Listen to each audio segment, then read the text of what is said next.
Merci, Monsieur le Président. Thank you very much, President. I'm very touched, I have to say, having seen the debate. It was a moving debate.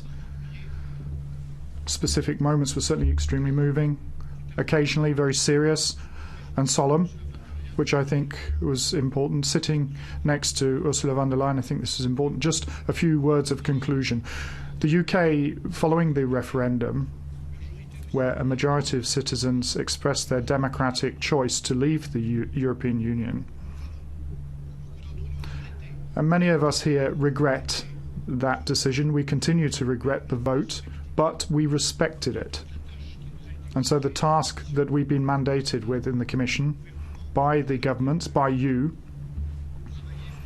was to work to organise the withdrawal. And if the withdrawal treaty that's been put to you has one quality, ladies and gentlemen, I'll pick up on the word that Guy Verhofstadt used, and that is to organise a withdrawal of the United Kingdom from the EU in an orderly fashion. Brexit, more than has been the case where many have discussed the consequences, but I would say there are innumerable consequences in social terms, in legal terms, in financial and economic terms, and there's more. What we've tried to do in this treaty, in an objective fashion, in a patient fashion, with all due respect, is to try and come up with responses or legal assurances for all of those and all sectors where Brexit, as with a divorce, will generate insecurity and uncertainty for many citizens. And their rights have always been at the centre of our deliberations. It was always been our priority. That was the spirit within which we did our job. An orderly withdrawal. We had hundreds of meetings of the Brexit steering group, 17 plenary sittings, and I've had the honour of meeting many of you in your groups on many occasions. And now I'd like to just say a word to Guy Verhofstadt for the intelligence with which he has dexterously been in this group, for every one of this group, and everybody who's worked for the group, most notably the General Secretariat of the European Parliament and your staff. If I may, I'd like to say that we're going to continue in the year that comes, in this current year, with the same spirit, the same objectivity, without any aggression, by firmly, however, defending the interests of the Union and its member states, following the line and the principles that were recalled to us by our President, Ursula von der Leyen, in terms of the future relations, with the perspective in the back of our minds, but that's something I've always done. Going beyond Brexit, the UK will remain there. It will remain a close partner when it comes to the economy. It will be an ally, as it always has been, and it will be a friend. And we are going to work to regenerate a new legal framework for that alliance between the European Union and the United Kingdom, to consolidate that friendship and to make sure that this partnership works. There's a second task, ladies and gentlemen, Mr. President, that shouldn't be underestimated and shouldn't be forgotten of, and that is to implement this agreement in all of its aspects.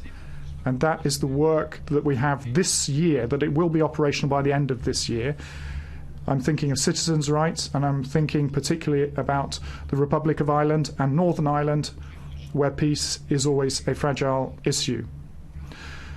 As our President's already done, I would like to thank all the British MEPs who in some way, shape or form have been working for 47 years on the construct of this European project. I have a personal memory of many of you. Think of Andrew Duff, Richard Corbett, the work that was done on the convention, but also on the two occasions where I had the honour to be a European Commissioner for the internal market and previously for regional policy. Vicky Ford, Malcolm Harbour, Sharon Bowles, and so many of you in the diversity of the groups that you represent, with whom I've always had useful and important and constructive discussions. I would like to thank you all on a personal note. And maybe if I could just wind up with just three brief messages. The first is that throughout the whole of this negotiations and for the year to come, our task has been and will be to deal with the consequences of Brexit. And I would say, as many of you have already said very forcefully, that in our political responsibilities, and I am a politician first and foremost, that we take the time to listen to the people, listen to what they said on the occasion of Brexit, but also that listen to what they're saying in many regions to draw lessons from what has happened with Brexit. The second point refers to a conference that was organised by my colleague in the European Commission, somebody I respect, Chris Patten, who's a British Conservative. Chris Patten had a conference that he held in Dublin, and he concluded with this question: the defence of national interest, could that solely be a national concern? The defence of the national interest, that can that solely be of national interest? You can put that in other terms. Is it not necessary to be European over and above being a patriot? I would say not instead of, over and above, in addition to. And I would say you need to be a patriot and a European at the same time. That European dimension gives an additional boost of force to our own national patriotism.